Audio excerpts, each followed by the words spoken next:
La Dirección de Difusión Cultural les da la más cordial bienvenida a las Jornadas de Lenguas y Literatura Indígena, que en esta ocasión los invita a la conferencia magistral El Encuentro de Cortés y Moctezuma a 500 años de la conquista de México Tenochtitlan, que nos va a impartir el doctor Patrick Johansson.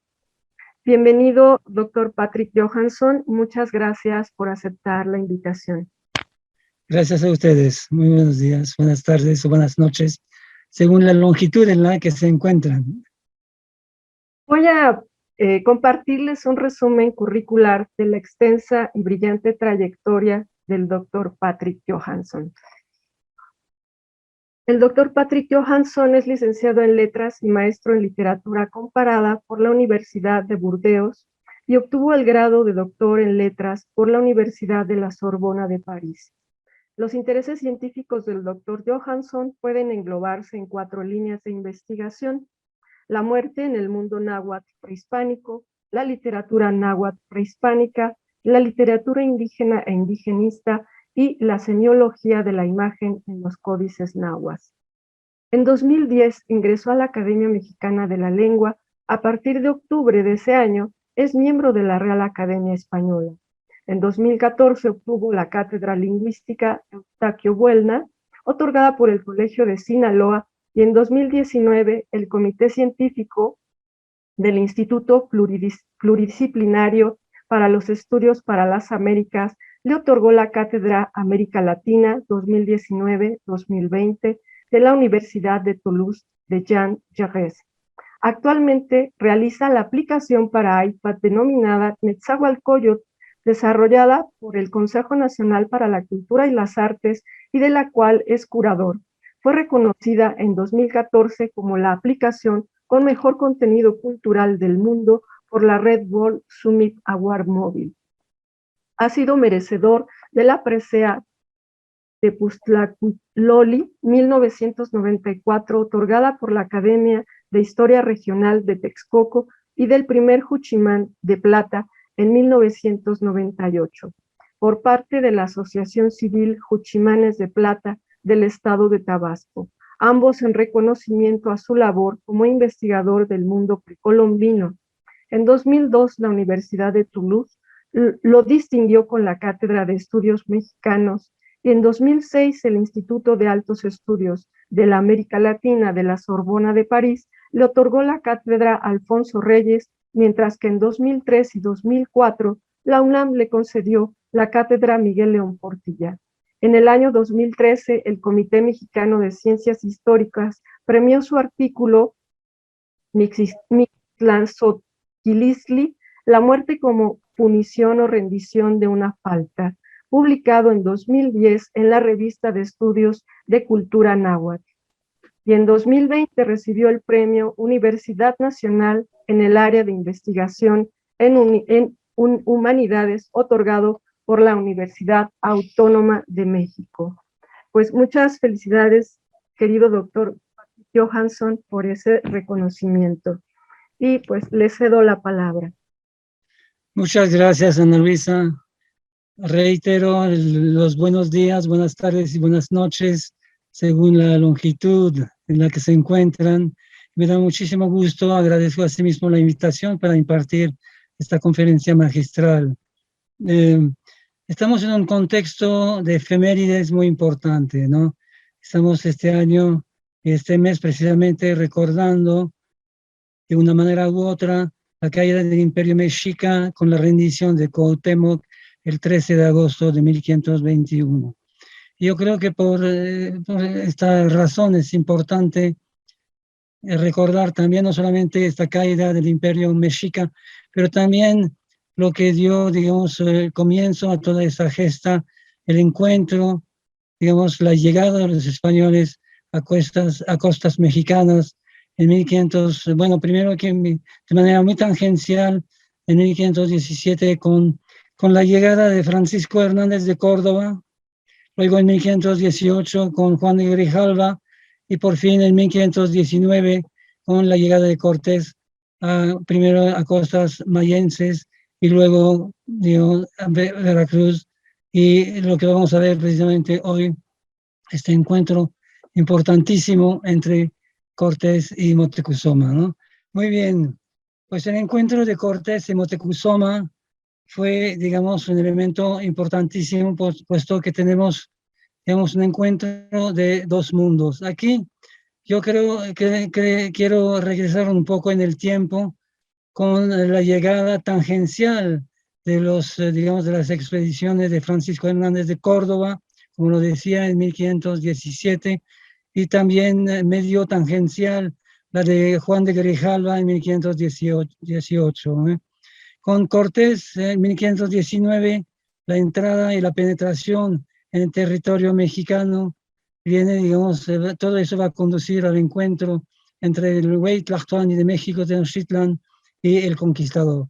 Pero yo creo que unos antecedentes importantísimos son precisamente, digamos, los signos supuestamente proféticos que anunciaban la llegada de los españoles. Aquí tenemos, digamos, un contexto importante, es que la llegada externa y contingente de los españoles fue integrada a la temporalidad indígena como interna y necesaria.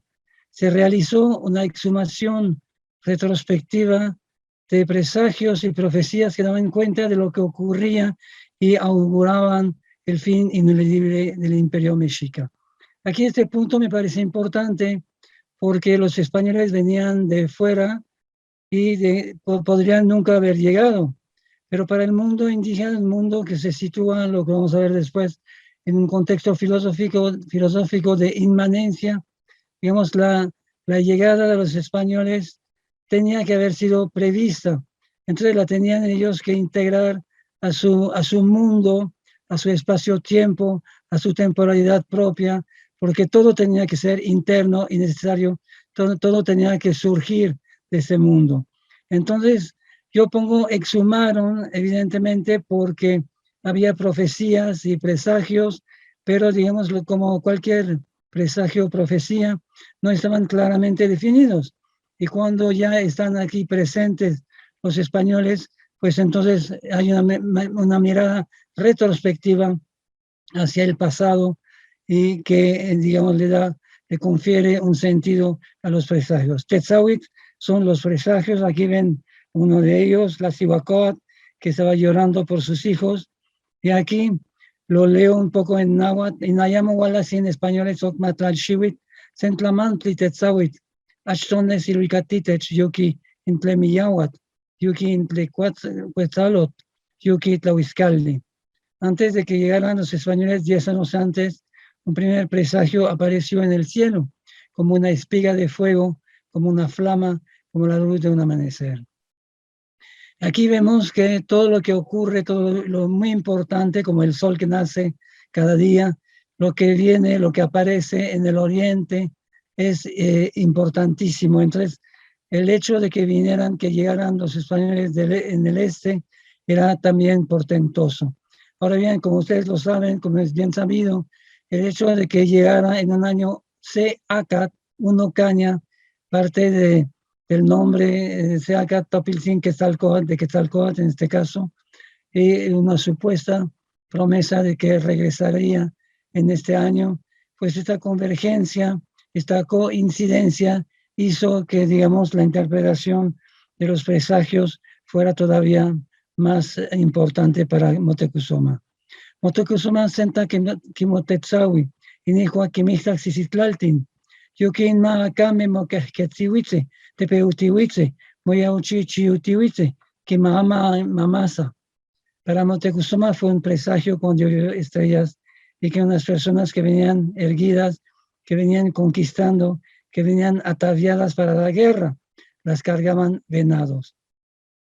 Venados porque todavía no conocían a los caballos y por lo tanto llamaban venados a los caballos españoles, ¿no? Aquí vemos esta ilustración del Códice Florentino, y vemos a Moctezuma con su tlachialomi, que está viendo en el ojo de una grulla lo que está aquí consignado en la pantalla, ¿no? Entonces, todo eso hacía que en un momento dado lo que Moctezuma, digamos, creía es que todo lo que ocurría había sido ya programado y que todo estaba ya contenido en los códices también, ¿no? El encuentro entre españoles y pueblos autóctonos fue un encuentro de dos epistemes. Eso me parece importante porque son dos maneras de ser, dos maneras de pensar, dos maneras de vivir. Y aquí dos elementos, digamos, no podemos hablar de todos los elementos cognitivos y axiológicos que constituyen una episteme, pero me parece que un elemento muy importante es el carácter trascendente de la episteme europea y del tenor inmanente del saber indígena. En el mundo europeo, digamos, hay una trascendencia empezando por el Dios cristiano, Dios único, trasciende. Él hizo el mundo así, nada más está fuera de su creación y, digamos, su palabra es un dogma, uno tiene que acatar lo que la palabra de Dios y todo eso, digamos, en todo este mundo predomina la episteme trascendental. En el mundo indígena, al contrario, todo es inmanente, todo está ya contenido en el mundo. El mundo que no es solamente un lugar, digamos, un espacio, es un espacio-tiempo. El mundo, de hecho, era un ciclo de 52 años que se reciclaban cada, digamos, 52 años precisamente, ¿no? Entonces, la llegada de los españoles en un contexto de inmanencia donde todo ya está contenido, el pasado, el presente y el futuro. En este contexto de inmanencia, la llegada de los españoles tenía que haber sido programada. Entonces, Moctezuma, en vez de enfrentar la situación como si fuera un contexto histórico, como lo hicieron los españoles de manera maquiavélica, en este caso el fin justificaba los medios, Moctezuma no reacciona del mismo modo, lo que hace es al contrario, voltearse hacia el pasado, preguntarles a sus sabios lo que habían soñado y lo que había de lo que estaba ocurriendo, que había en los códices, ¿no? Que justificara la llegada de los españoles, ¿no? Eso me parece muy importante porque Moctezuma era digamos, un Tlatoani muy religioso y eso justifica su reacción frente a lo que ocurría, ¿no?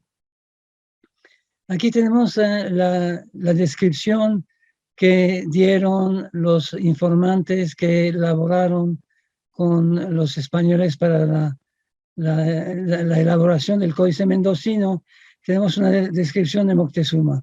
Fue Moctezuma de su natural sabio y astrólogo, y filósofo, y astuto general en todas artes, así militares como en las demás temporales, y por su mucha gravedad y estado, tuvo origen en su señorío de imperio, según que los suyos le acataban una gran veneración y potestad, que en comparación de sus antecesores, ninguna llegó con harta parte a tanto estado y majestad. Eso es importante porque con lo que pasó después, como es bien sabido, una parte, aparentemente según las fuentes, una parte del pueblo mexica lo, digamos, vapuleaba, lo despreciaba por haber, digamos, cedido su imperio a Cortés, ¿no? Entonces, aquí este códice mendocino fue elaborado más o menos en 1560, perdón, 1547, más o menos, ¿no?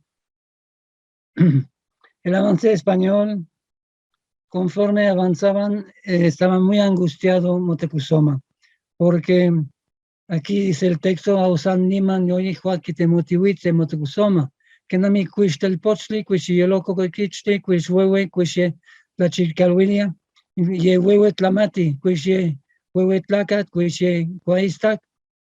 Entonces iban preguntando los españoles, porque Moctezuma era una especie de mito, si bien Cortés era visto más o menos como un Quetzalcóatl, pues Moctezuma para los españoles era como una especie de mito, ¿no? Entonces preguntaban conforme avanzaban, preguntaban a los mensajeros, a los que Moctezuma enviaba, decían eso. Y luego también es cuando vinieron preguntando sobre Moctezuma. ¿Cómo es?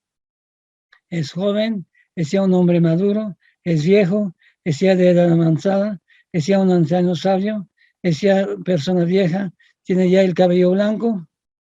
Y aquí lo vemos aquí en esta imagen arriba.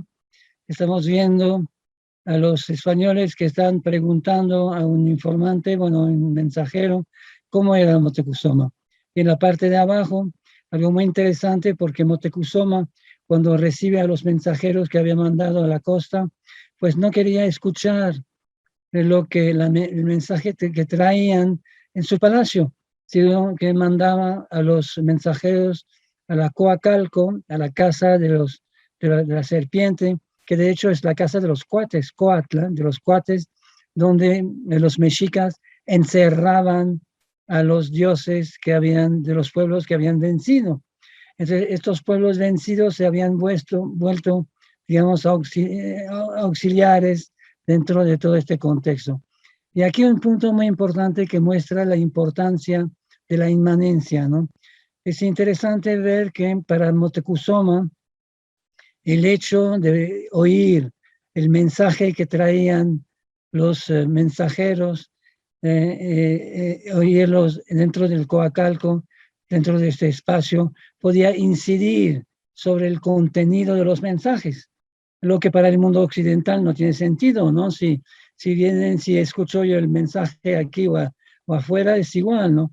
Pero para el mundo indígena, donde el espacio y el tiempo eran, digamos, importantísimos, donde lo que ocurría en el tiempo estaba sometido a todos esos esquemas espaciotemporales, digamos, entonces escuchar un mensaje en un lugar o en otro podía incidir sobre el contenido del mensaje que se traía, ¿no? Entonces le contestaron a los dioses a lo que preguntaban los españoles. Es un hombre maduro, no está gordo, está delgadito, bien delgadito, está flaco como un cuilote. Es un cuilotito. El cuilote son las varas que utilizan para hacer los chacales, las chozas indígenas. Es digamos, un pedazo, digamos, algo bastante delgado, de madera. Aquí tenemos a Cortés, que va a ser, digamos, el que se va a encontrar ahorita con Moctezuma. Entonces, conforme avanzaban los españoles, Moctezuma se espantaba porque no sabía cómo detenerlos, ¿no? Y cuando así oía esto Moctezuma, que es muy buscado, muy perseguido, que los dioses mucho quieren ver su rostro, era como si su corazón se atormentara, se afligía, hubiera huido, quería huir, quería escapar, hubiera huido, se hubiera escondido, quería esconderse, se hubiera escondido de los dioses, quería esconderse de los dioses. Este texto del Códice Mendocino es muy interesante porque muestra con el ritmo, con la repetición, ¿no? La angustia. Eso es un informante, no es Moctezuma el que dice, es una descripción, pero me parece importantísima, ¿no? Aquí tenemos lo mismo, y en su corazón lo determina, en presente, lo determinaba, en copretérite, lo imagina, lo imaginaba, lo crea, lo creaba, así dialoga con su corazón, dialoga por dentro. Se dice por dentro, se decía que en lugar entraría en una cueva y que hay aquellos que lo consolaban, en quienes estaba puesto su corazón, en quienes confiaba, algunos de ellos le hacían saber, le decían, se sabe del Mictlán, de la Casa del Sol, y de Tlalocan, y de Sincalco, hacia dónde dirigirse en un lugar en que desees. Y aquí está, en la parte de abajo, estamos viendo a Moctezuma frente a la cueva de Sincalco, porque él había escogido para huir dentro de la muerte, evidentemente, porque si uno va, ya sea en Tlalocan, Sincalco, a la Casa del Sol, o en el Tlalocan, es para morir, ¿no? Evidentemente. Y aquí, bien, de hecho, allá quería ir. Escogió el Sincalco, se supo, se hizo saber a toda la gente. Por esto no pudo esconderse, no se flechó, ya no tuvo fuerzas, ya no tuvo el coraje, ya no tuvo el vigor, ya no se logró, ya no se cumplió la palabra de los hechiceros, lo disuadieron, así le partieron el corazón, así lo desordenaron, así le dieron vueltas como malacate al corazón, le habían hecho creer que sabían de los lugares mencionados. que de hecho es muy interesante porque todo parece indicar que en un momento dado, cuando después de haber mandado a hechiceros, de haber mandado a gente para observar el movimiento, de haber aquilatado la posibilidad de resistir, se da cuenta de que no puede evitar que Cortés y los españoles lleguen a México, Tenochtitlan. Y entonces decide morir. Pero yo creo que eso no es una cobardía. Decide huir no para evitar el contacto con los españoles, sino para acatar un modelo ejemplar. Si ustedes recuerdan cuando Huemac, digamos, bueno, cuando con Huemac se acabó el imperio tolteca, Huemac se suicidó precisamente en la cueva de Sincalco y se volvió el señor, digamos, del Sincalco, Huemac, el rey tolteca. Entonces había un modelo ejemplar que había que acatar. Y yo creo que en este caso no es cobardía de parte de Moctezuma el querer morir y ir al Sincalco, sino acatar un modelo ejemplar que había sido establecido in illo tempore, ¿no? Dentro de este mundo de que es el mito y la historia, y de manera un poco así, no muy claramente establecida. Este modelo ejemplar de Huemac es el que quería acatar Moctezuma. Y aquí se supone que, digamos, según lo vamos a ver adelante, y según la mayoría de las fuentes, el encuentro entre Cortés y Moctezuma fue amistoso. Pues aquí vamos a ver el desplazamiento de Iztapalapa a México, Tenochtitlán. Aquí lo vemos en la imagen salir. Y rápidamente vamos a ver brevemente el texto que refiere esto. Y aquí la diferencia interesante entre la manera de describir lo que está pasando de Sahagún. Partieron los españoles de Iztapalapa todos aderezados a punto de guerra y en su ordenanza por escuadrones. Aquí el texto en náhuatl es muy distinto. Aunimanik yeik walolini, in yeik walcalaquis que nican México. Iman yeik mosesencawa, moyauchechiwa, moulpia, huelquilpia, iniautlatque. Niman ye yehuantinin nin caballos. Niman ye motestecpana, mocuescuetilia, mohuihuipana, mosesepantilia. Y luego ellos se ponen en marcha para entrar aquí, a México. Entonces se preparan, revisten sus armaduras, se ciñen, amarran bien sus atavíos guerreros. Luego son sus caballos que se ponen en orden, en rangos, en filas, en línea. Aquí pueden ver la diferencia entre dos mundos. La perspectiva de Sahagún que ve en perspectiva, como lo mencioné de manera trascendental, y el texto en náhuatl que muestra, digamos, que no habla, que no dice lo que pasó, sino que restituye, digamos, todo este contexto visual y de emociones de lo que ha presenciado, ¿no?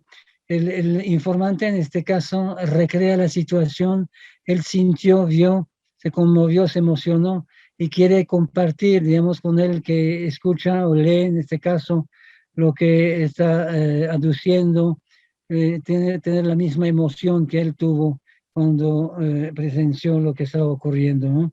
Y aquí lo vemos salir de Iztapalapa. Aquí, bueno, pasaré un poco más rápido sobre todo eso, pero es el avance. Aquí no llevan, en el texto de Sahagún, llevaban también los lebreles delante, los perros.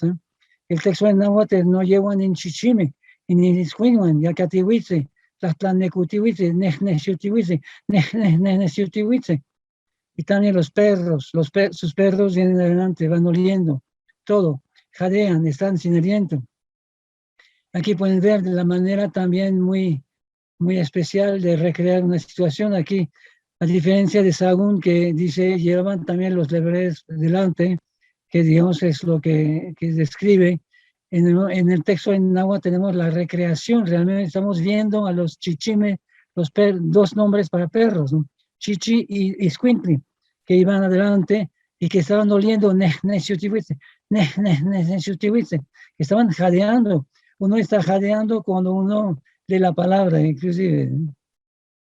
Bueno, aquí avanzan y aquí avanzan, y este punto es importante, cuando entran a México, están disparando los arcabuces. Eso no es una manera muy pacífica de entrar y encontrarse. Eso es el 8 de noviembre, perdón, de 1519, cuando entran a México Tenochtitlan, ¿no?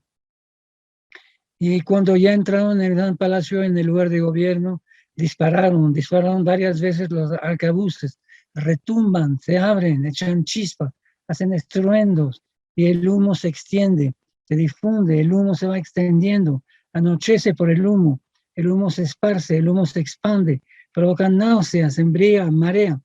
Aquí debemos estar viendo, digamos, todo este contexto en que Moctezuma, con sus principales, está aguardando, está esperando a Cortés, y Cortés entra con digamos, esta agresividad, ¿no? Disparando arcabuces, y no solamente eso, sino que entran, como lo ven aquí en la imagen, con los guerreros tlaxcaltecas, los enemigos tlaxcaltecas, tliltepecas y huexotzincas, enemigos acérrimos de los mexicas, lo que quiere decir un momento dado que eso es una suprema humillación, ¿no? para Moctezuma, que se tiene que aguantar. Y aquí vamos a ver más o menos cómo, digamos, recibió digamos, este mensaje Moctezuma. Aquí vemos que luego son los moradores de los pueblos, los detrás de las montañas, los de Tlaxcala, los de Tlileuquitepec, los de Huexotzingo, los vienen siguiendo, vienen ataviados para la guerra, con sus chalecos de algodón, cada uno con su escudo, con su arco, cada uno con su arco. Aquí los pueden ver, ¿eh? Y aquí tenemos una imagen del Códice Vaticano A que nos muestra aquí el encuentro entre Cortés aquí y Moctezuma. Aquí tenemos Cortés con el caballo que se cabrea, con la espada de Santiago, con la cruz, con la bandera del Espíritu Santo, y aquí una metonimia visual de lo que eran los tlaxcaltecas, que es la parte, digamos, el adorno que tienen abajo del mentón. No solamente los tlaxcaltecas, pero también los huexotzincas, ¿no? Y aquí, entonces, aquí vemos el encuentro con Moctezuma. Imagínense, aquí está el nombre, bueno, el grifo antroponímico del Tlatoani, y aquí lo vemos desnudo, o por lo menos despojado, si no totalmente desnudo, despojado de su ropa, de su indumentaria, de Tlatoani. Y aquí que está con el collar que le va a poner a Cortés, ¿no? Aquí ese es el encuentro en un estado de guerra, como lo muestra el símbolo aquí, y se mete aquí al Palacio de Axayacat, está siendo recibido, es el signo de Tenochtitlan. Todo eso son los meses en que ocurrieron todos esos hechos. El año Uno Caña, el año aquí Ometecpan 2 Pedernal, con la matanza de Cholula que va a ocurrir un poco después. Esos son los meses de Tepehuit, Quecholi, Panquetzalistli, Atemostli, Titit, Izcalli, Coahuitlegua, Tlacaxipehualistli, Tozostontli, Huitosostli, Toxcat, donde ocurre la masacre, Itzalcoalistli, Tecuiluitontli, en la que muere Moctezuma, y Huitecuiluit, ¿no? Y aquí pueden ver, aquí esta imagen, el Códice Vaticano muestra un Moctezuma totalmente vencido en el contexto indígena. El hecho de estar desnudo, despojado de su ropa, muestra, digamos, que la persona está siendo vencida. Y aquí tenemos la imagen de lo que supuestamente, según la mayoría de las fuentes, ocurrió el 8 de noviembre de 1519. Aquí vemos a Cortés, muy amable, que recibe, que está siendo recibido por Moctezuma. Entonces aquí tenemos una imagen de un supuesto encuentro pacífico de Cortés con Moctezuma, ¿no? Lo vemos apeado de su caballo y que va a recibir el collar de manos de Moctezuma el día 8 de noviembre de 1519. pero como lo vimos antes, todo parece indicar que la llegada de Cortés no fue tan amistosa, ¿no? Pero según él dice, cuando Cortés llegó, se apeó del caballo y habiendo hecho una muy gran reverencia y humillación a los reyes, quiso abrazar a Moctezuma, aunque no lo dejaron llegar. Yo me apeé, dice Cortés, y le fui a abrazar, solo que y aquellos dos señores que con él iban me detuvieron con las manos para que no le tocase, y ellos y él hicieron asimismo la ceremonia de besar la tierra, y ella mandó a aquel su hermano que venía con él que se quedase conmigo y me llevase por el brazo, y él con el otro se iba delante de mí poco trecho. El hermano era Cuitláhuac, que se opuso a que en ese caso tocara Cortés a Moctezuma, que era el Tlactoni intocable, y tomando de mano de uno de sus grandes, un muy rico collar de oro, todo de muchas piezas de oro y piedras preciosas, se lo echó al cuello y en la mano le puso un muy galano y curioso plumaje, labrado a manera de rosa. Sin esto le puso un sartal de rosas al cuello y una guirnalda de rosas en la cabeza, y tomando por la mano, los dos se fueron a la ermita de la diosa Tosi, que allí en el camino estaba, donde el poderoso rey y el marqués se asentaron en sus asentaderos que aparejados les tenían.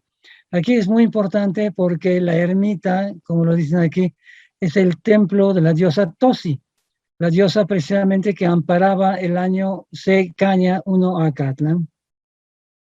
Y aquí vemos, según la versión del códice del lienzo de Tlaxcala, es decir, la versión de los enemigos acérrimos de los mexicas, el diálogo que se estableció entonces en la ermita de Tosi, en el templo de Tosi en este caso.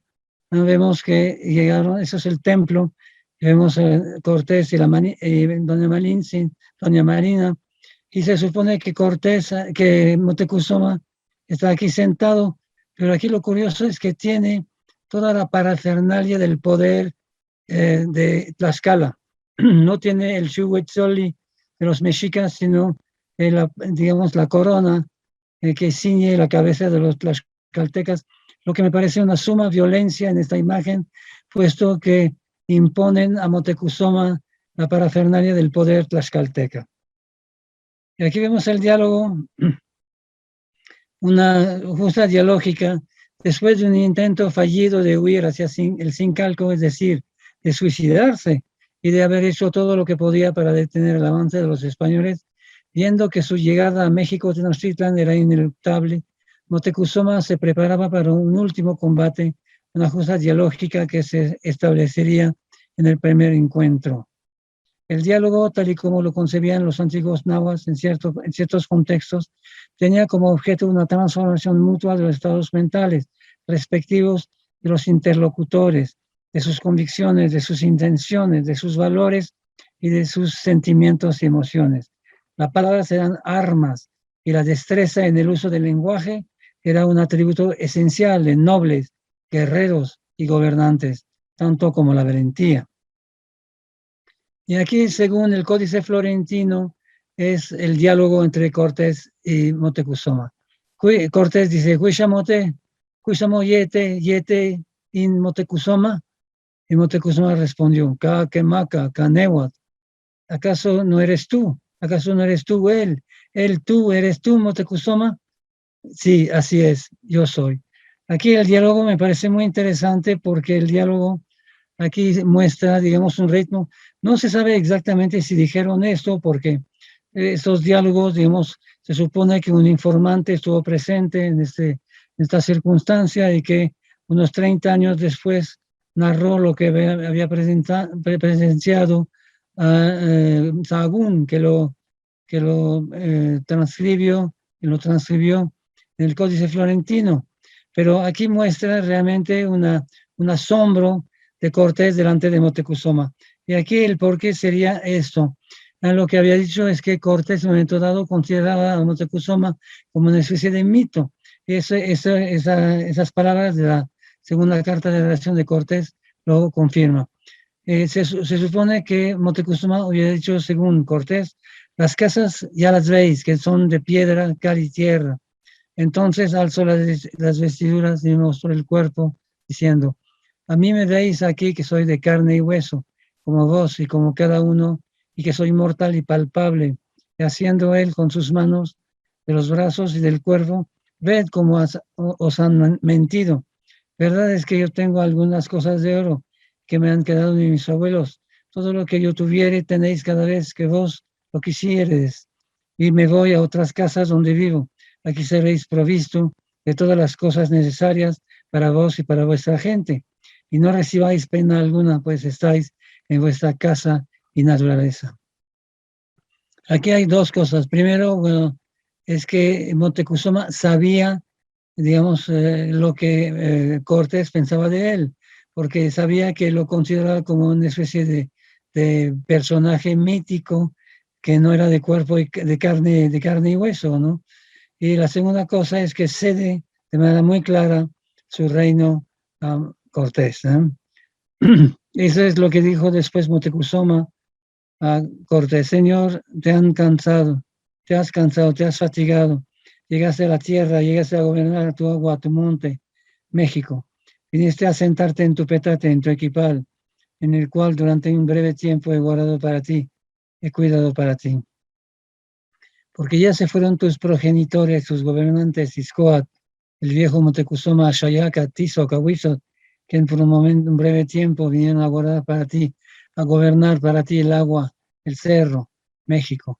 En su espalda, en su ausencia, llevaron a tus más iguales. ¿Acaso todavía se sabe, en su ausencia, sin ellos? Ojalá y algunos de ellos hubiera visto, se hubieran maravillado de lo que ahora me ocurre, de lo que ya veo en su ausencia, sin ellos, nuestros señores. Porque no sueño, no lo veo en sueño, no estoy durmiendo, no estoy soñando, no lo sueño, porque ya te veo, miro tu rostro. Desde hace tiempo estaba yo en la espera, en la espera. Allá estoy viendo, viniste de un lugar desconocido, viniste a salir de entre nubes, de entre neblinas. Así como lo vinieron diciendo los gobernantes, que vendrías a conocer tu agua, tu monte, que vendrían a sentarte en tu petate, en tu equipal, cuando regresaras. Y hoy se hizo verdad, regresaste, te cansaste, te fatigaste. Llega a la tierra, descansa, ve a conocer tu palacio, que repose tu cuerpo, que lleguen a la tierra nuestros señores. Y eso es lo que contesta Cortés. A través, evidentemente, hay que pensar que aquí están ciertamente Jerónimo de Aguilar y doña Marina Malintzin, los intérpretes, ¿no?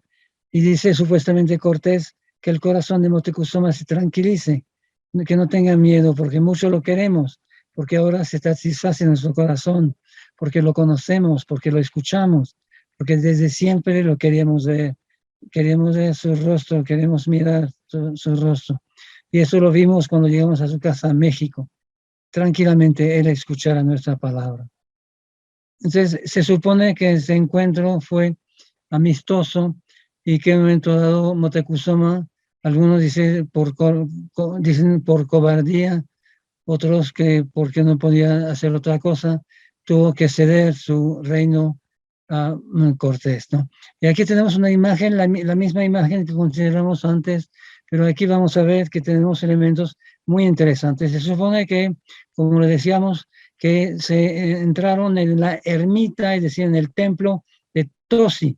Y aquí, eso es un templo, estamos en Tenochtitlan aquí, pero hay un elemento muy curioso con esta mano, y aquí este personaje muy curioso. Yo creo que este personaje, en este caso, es un tema Tique, un brujo indígena que estaba haciendo mientras estaban discutiendo en el templo de Tosi y estaban diciendo lo que acabamos de leer, que tras bambalinas había un sacerdote hechicero que estaba haciendo hechicerías para tratar de influir sobre el diálogo y sobre lo que estaba ocurriendo. Aquí tenemos hechicerías. Para mí sería un tema tique. Uno viento, que es precisamente el día en que llegó a México Cortés. Y por eso las fechas tienen una incidencia importantísima. En uno viento, si un hombre nacía en un viento, si era un hombre común, se decía de él que era un tlacatecolot, un demonio, se posesionaba mágicamente de la gente y la volvía estúpida. Danzaba con el brazo izquierdo de una mujer muerta en el primer parto o hacía bailar el brazo. Era un destructor de la gente. Eso dice el Códice Florentino, y yo creo que el personaje que está aquí arriba del templo es uno de esos hechiceros que estaba acostumbrado en otros contextos a bailar con el brazo de una mujer muerta en el primer parto. Aquí vemos esta imagen. Vemos aquí pueden ver, bueno, ese es el glifo de Tenochtitlán, el glifo de toponímico con piedra y con Nextli que nos da Tenochtli. Pero aquí, primero la mano, aquí Macpali no tiene cabida mitológica en este contexto toponímico, nada tiene que ver con Tenochtitlán, pero sí parece estar relacionado con lo que viene aquí. Eso es un sacerdote indígena, lo vemos por la tilma, ¿eh? Y aquí la posición del brazo, como lo pueden ver, me parece que no es una posición normal, ¿no? Parece que está vemos unas garras aquí también, unas garras que está manipulando un brazo que no es el suyo. Y aquí hay un elemento aquí que vamos a considerar después, que podría ser Tetepanquetzatzin, Tetepanquetza, que sería hacer hechicería. Aquí la hipótesis que planteo es la siguiente. El brazo que ostenta el personaje es el brazo de una mujer muerta en un primer parto. Se observan los dedos, Mahpili, de una mano, una garra y un extraño objeto, posiblemente un signo debajo del brazo. El signo extraño que es este, que entonces en este caso, hablando de este contexto, decían que tenía virtud del brazo y mano para quitar el ánimo de los que estaban en casa, donde iban a hurtar o a hacer otro tipo de hechicerías, ¿no? Y de tal manera que los desmayaban, que no podían menearse ni hablar, aunque veían lo que pasaba. Aquí regresamos a este mismo contexto. Aquí tenemos T, pronombre personal indefinido para gente. Temacpal, aquí tenemos Temacpal es la palma de la mano, y Temacpal Ixtoxtique, que sería precisamente este tipo de brujos que hacía este tipo de hechicerías, ¿no? Temacpal Ixtoxtique, los que bailan con el brazo o que hacen bailar el brazo de una mujer muerta en el primer parto. Y aquí el elemento curioso que está abajo, que es Tetlepanquetza, aquí. Este me parece que es el verbo Tetlepanquetza, que es decir, hacer hechicería precisamente, ¿eh? Y miren este elemento que figura aquí, me parece que es lo que tenemos precisamente en Tetlepanquetzatzin, el nombre que fue colgado en 1525, igual que Cuauhtémoc, que aquí tenemos el Tentli de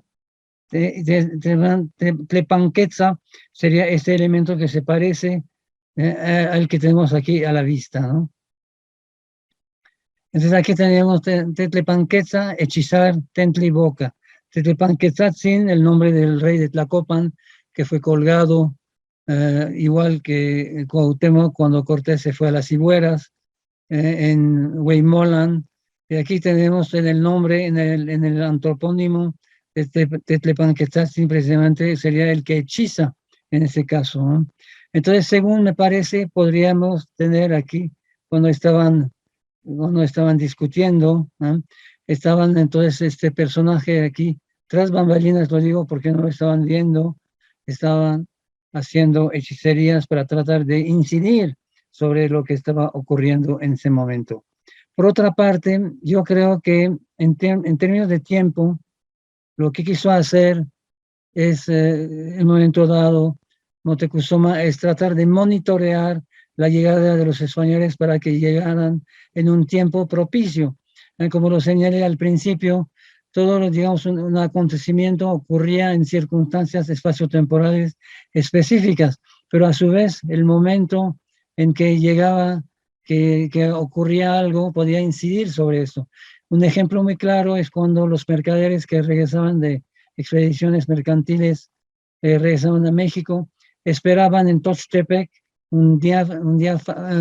fasto, favorable, antes de entrar a México. Y dice el Códice Florentino que los elementos espaciotemporales de la fecha de la entrada de la mercancía a México podía incidir sobre la mercancía, que es una relación de inmanencia muy distinta del pensamiento europeo. En el Chupoli llegó en uno caña, y aquí es el año caña, la divinidad asociada al año caña, el Chupoli, Tepeyolot, corazón del monte, advocación telúrica de la diosa Tosi, nuestra abuela madre del maíz, Sinteot, provocaba temblores. El hecho de que su templo Tosititlan estuviera situado en el lugar del encuentro podría ser significativo. El jaguar le era también asociado. Y no solamente era, digamos, estaba en el camino, sino que entraron en la conversación entre Cortés y Moctezuma se hizo precisamente en el templo de Tosi. Bueno, aquí tenemos las fechas, voy un poco más rápido. El mes era Quecholi, este mes también que era favorable. En este caso es evidente que Moctezuma no pudo haber influido sobre el año, porque el año se dio tal que como se dio, precisamente en Unoacat. El mes tampoco, porque 20 días era mucho para tratar de detener o acelerar el avance español, en este caso, no se Puali, el calendario de los meses. El mes ciertamente fue Quecholi, un mes también que era propicio, pues que es el mes precisamente en que los aztecas cambiaron su nombre a mexicas.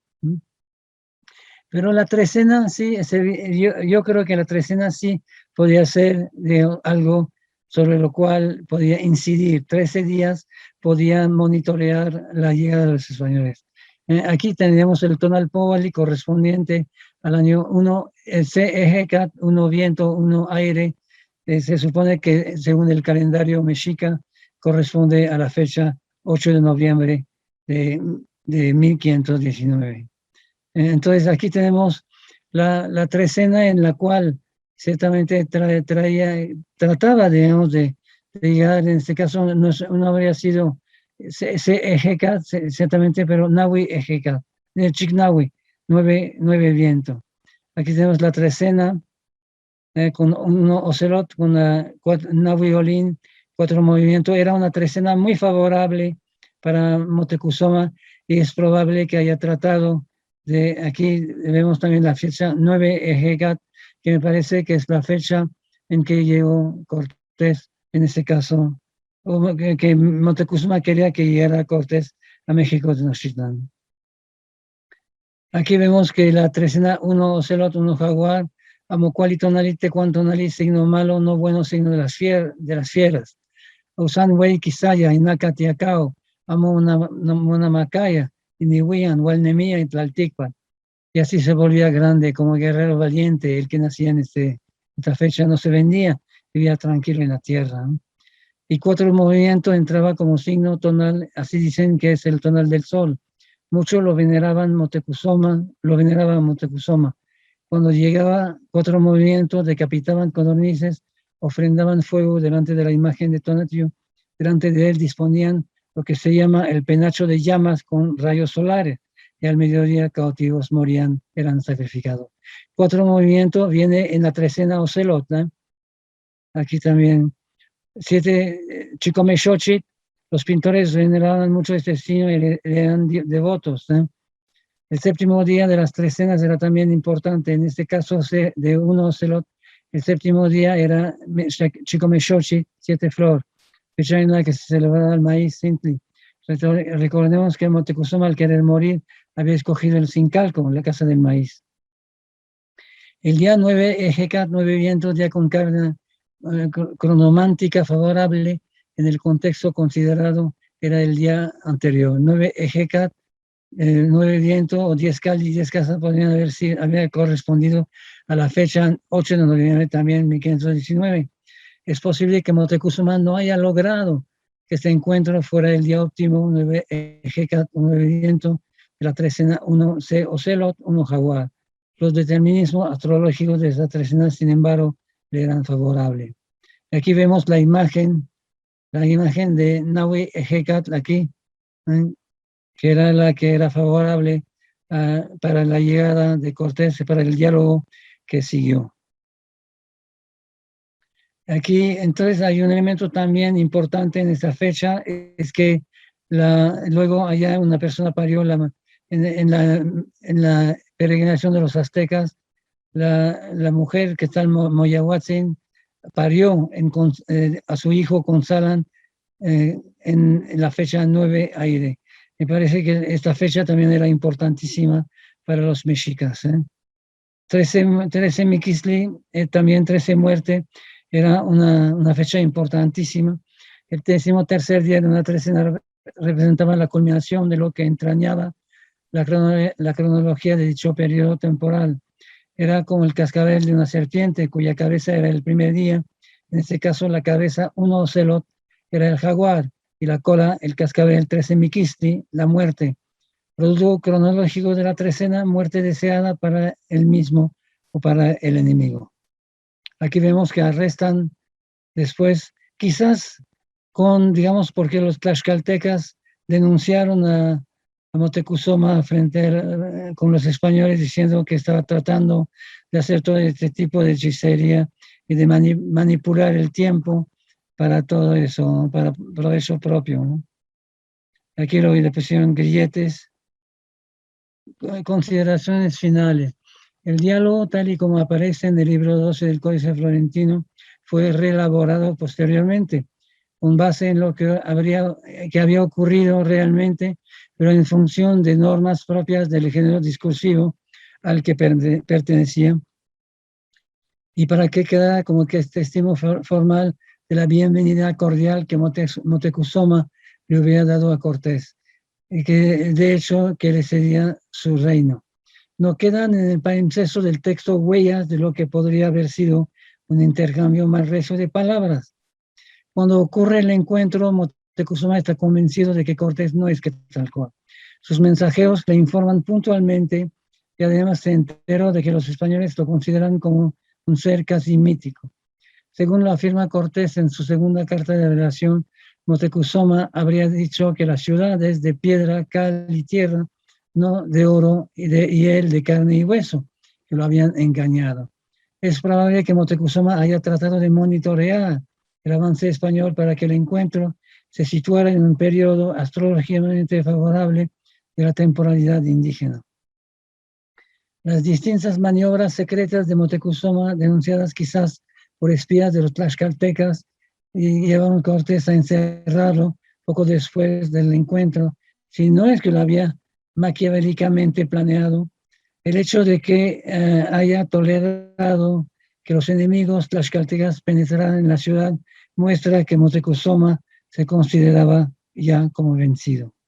Tlazocamati, muchas gracias.